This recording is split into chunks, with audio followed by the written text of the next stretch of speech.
Movie advertisements have always been up and down recently, especially when it comes to maybe not so much the movie itself, but more so the titles. The titles have been really bad recently, to the point where it's become way too simplistic, as if the advertisers aren't even trying to make the movie look good in any way, and it's almost as if they're getting lazy. But these movie titles that I'm going to talk about today are probably one of the most hilariously bad ones to ever exist in the market, and I'm surprised they even got past the green light by any executive of any kind. A hardworking adult looking at this title, giving this the okay, will always baffle me to this day with these topics I'm going to talk about today. Now, I want to make clear that just because the title of these movies are bad, that doesn't necessarily mean the movies are bad, although a good chunk of these movies I'm going to talk about today are pretty heinous. But the movie titles themselves I'm really focusing on in context of the movie's overall existence. So with that being said, let's start with our first one. Let's first talk about a movie that has a bad title but is actually a pretty good movie. When it comes to movies about dogs, the title of the movie is usually the dog's name. Like, for example, My Dog Skip starring Frankie Muniz. The movie may star Frankie Muniz, but the real star of the show is the dog Skip. The same thing with Air Bud, and many other dog stories and movies that usually have the dog's name as the title of the movie. Now, what if I told you that there was a movie with the dog in the movie that's basically the star of the show, but the movie is just called Dog? You would think that's probably the laziest title you can possibly come up with. And it stars Channing Tatum and a German Shepherd that used to work for, I think it's the military or the police academy.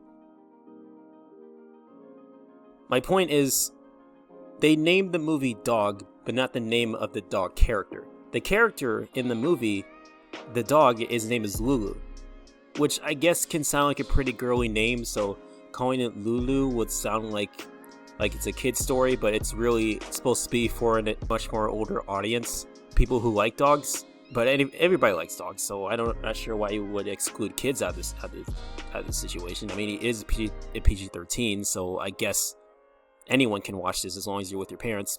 My point is, why would you just call it Dog? That's just a lazy title. I guess it doesn't give too much away the movie, but the trailer does give away a lot of the movie. But what doesn't make sense to me is the title of the movie. Why couldn't you just title the movie the name of the dog? I mean, if you didn't like the name Lulu as a title for the film, then why didn't you just give it a different name? If you thought it was too girly for the title of the movie when it's supposed to be like a manly man type of thing, why couldn't you just give the dog a completely different name? Anyway, at least the movie itself is very charming and very heartwarming. As long as there's no actual animal abuse on set, then that's totally fine.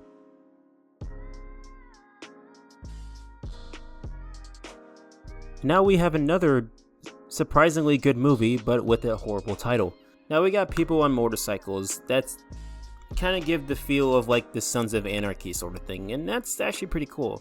Sons of Anarchy is a really great show with really great characters and a really good setting, and it's got manly men on motorcycles. How can you go wrong with that? Well, you can give it a title that's probably the CEO's 4-year-old nephew came up with, The Bike Riders. That's the title of this movie, The Bike Riders. And they went along with it, like it was fine. This was the title that they were okay with.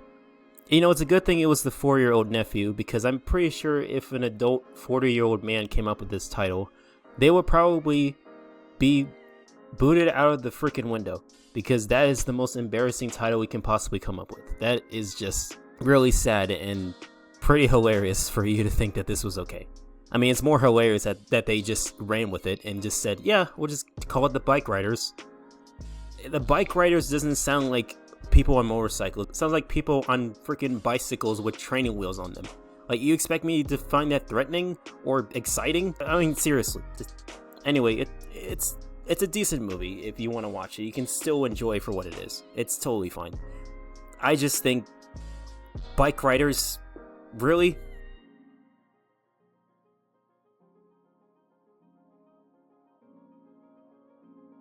Among the incredible long list of bad Bill Cosby movies, There's one that actually reigns supreme of being one of the worst. Okay, I'm kidding. They're all terrible. But it has the worst title. And that is Leonard Part 6. Now you're probably wondering why they call it Leonard Part 6. What happens to Part 1 through 5? Well, the movie at the beginning explains that those parts are so top secret that they can't show it to the public as a means of being secretive. So they just skip to Part 6. Sounds pretty stupid, right? I'm assuming they're on drugs. I've never used them, so I'm only assuming that they're on drugs when they thought this was funny. I normally would feel bad for making fun of Bill Cosby in a bad movie, but considering everything that's happened with this guy, honestly, he rightfully deserves to be made fun of. So, f*** this movie, f*** the title, and f*** Bill Cosby. When it comes to action movies, you usually would expect, explosions, car chases, guns, and all that. And this movie called Ballistic: Ecks vs. Sever pretty much has all of that, but it forgot to put in a good story and characters to care about. So when you don't have those two essential things, then who's gonna give a shit about any of what I just said? Nobody. Which makes this title so misleading because it's called Ballistic. Ballistic is considered, crazy and wild and energetic. This movie is none of that. I have a few alternate titles of my own that could actually make it more reasonable and actually fit more of the actual result of the film. Here's one. Boring: Ecks vs. Sever. Borderline unwatchable: Ecks vs. Sever. And my personal favorite, Basic Bitch Movie: Ecks vs. Sever. The Bourne trilogy is known to be one of everyone's favorite action movie, or series of action movies. And yeah, I kind of agree, these are some pretty great films, and all of them have an underlining theme. The Bourne Identity is Jason Bourne trying to find his identity, knowing that he doesn't remember a single thing about himself. And yet there's people all around every corner trying to axe him off. And then he does his best to try to fight them off. Pretty self-explanatory, but very thrilling. Supremacy is basically trying to find out the ones that are trying to hunt them down and try to take them down one by one. And then Ultimatum is basically kind of carrying on that same theme, but with an underlying theme of more like, hey, if you don't do this thing, we're gonna kill you kind of thing. That's what Ultimatum means, or at least in this context. But then there was Legacy, which didn't have Matt Damon from the original 3 films in it, but instead it has Jeremy Renner playing the role. Not necessarily a bad change. I guess they want to keep the franchise going and sort of try a new direction. But a lot of people didn't really like that, and they wanted Matt Damon to reprise his role, to which he did with the next installment of the Bourne series, Jason Bourne. See, this is where the title got kind of stupid. Like I said with the first 3 films, and even the 4th one, they all had underlying themes. They all had themes that separated each film in their own way. Even Legacy did that. As much as people didn't like it, they still had a theme of some kind. But the next film they just call it Jason Bourne. They don't really give it a subtitle of any kind. Like, they could have easily just call it The Bourne Returns or something like that. They could have at least tried, but they didn't even try it once. They just called it Jason Bourne. Like, that's such a boring title.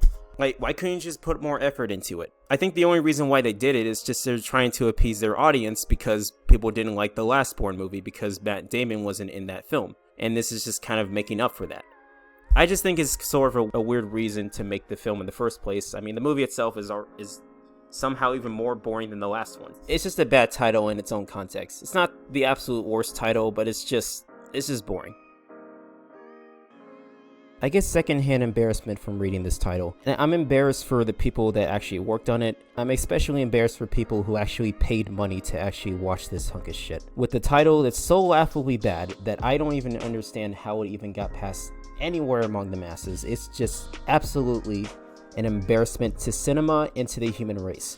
And that title is Winnie the Pooh: Blood and Honey. Okay, first of all, trying to make a horror movie out of a children's book, or just out of a Disney film that just so happens to fall into your lap in terms of public domain, and calling it Winnie the Pooh is probably the stupidest thing you could possibly do, especially if you're going to turn into a horror movie. To be honest, I don't really have any alternate titles with this one, because this movie has no reason to exist.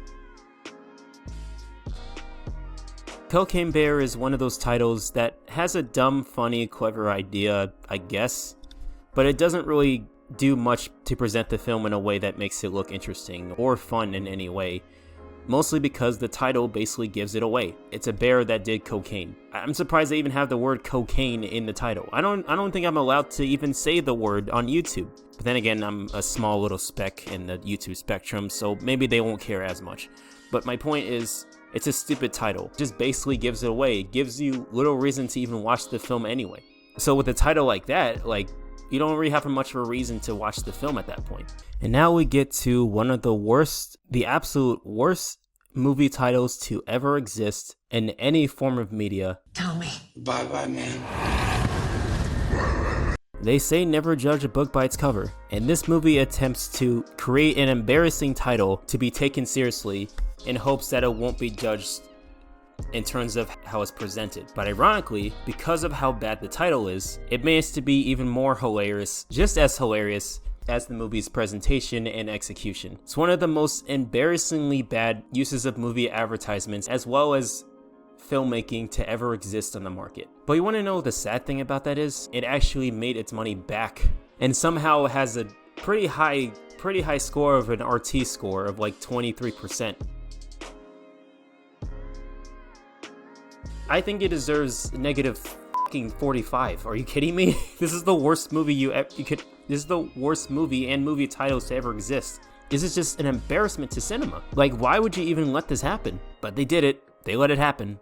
And here we are now. So if you're making a movie and you think you have an awesome title, just do me a favor and really think about the title and how you want to present it. Because if this sort of trend continues, then we're pretty much dead in terms of the film market in general. Not just in Hollywood, but just anywhere. Really think about your titles before you make them.